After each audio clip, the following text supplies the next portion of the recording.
The Black Water of Dee habitat restoration project is really exciting for a number of reasons. First of all, it's the first time it's been done in the area, this idea of bringing gravel from elsewhere in the catchment and actually putting it into a river that's denuded of substrate to try and support the fish populations in the river.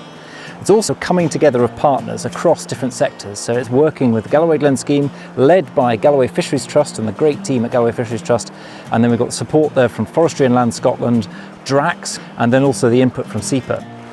Currently there's no gravel at all in the Black Water of Dee, which means there's no spawning habitat for salmon and trout. So by adding in gravel that we took out at the Water of Dee the other day, we're hoping that it encourages salmon to return. The sites have been selected based on different characteristics such as access and flows, and we're hoping that over winter with increased rainfall it'll just push the gravel downstream and spread it out and encourage salmon to return.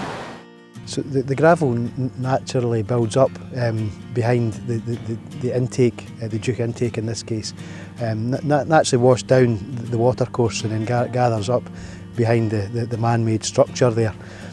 So we need to manage that gravel in any case. I think working with community stakeholders is key to Drax drive towards being nature positive, having a positive impact on the nature within the area that we operate in.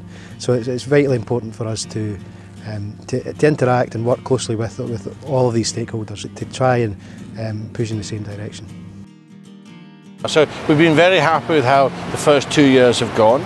With the trials that we undertook have worked well. We worked well with Forestry and Land Scotland, with Drax, with SEPA, Nature Scot, all the different agencies that have been involved looking at what would work and what wouldn't work, and it's been very successful. Very happy to expand it out. There are some similar schemes being talked about in other areas further north. We're interested to try and expand out potentially even locally as well, but yes, there's a lot of interest about what's happened here and how successful it's been. So as you said, it's a whole holistic approach looking at the in-stream and the riparian habitat. So we've been removing some conifer regen that shouldn't be there. We've been replacing it with native hardwoods. So the idea is to try and create an improved habitat for a whole range of different species, not only fish on the bank sides within the river, and to basically try and make the river act more natural, try and return some of the natural processes that haven't been able to work here for decades, and should now be able to start acting more natural than the entire system. We're here on the banks of the Black Water of Dee at the famous otter pool, one of the most iconic scenes in the Galloway Glens area.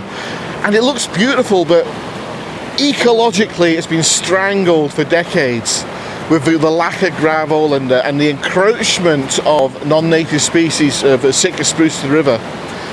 And isn't it amazing when we get everyone together, a little bit of funding from Galloway Glens, and then Galloway Fisheries Trust come in with their expertise, working with SEPA, Forest and Land Scotland and Drax, and all of a sudden we've got solutions to the problems.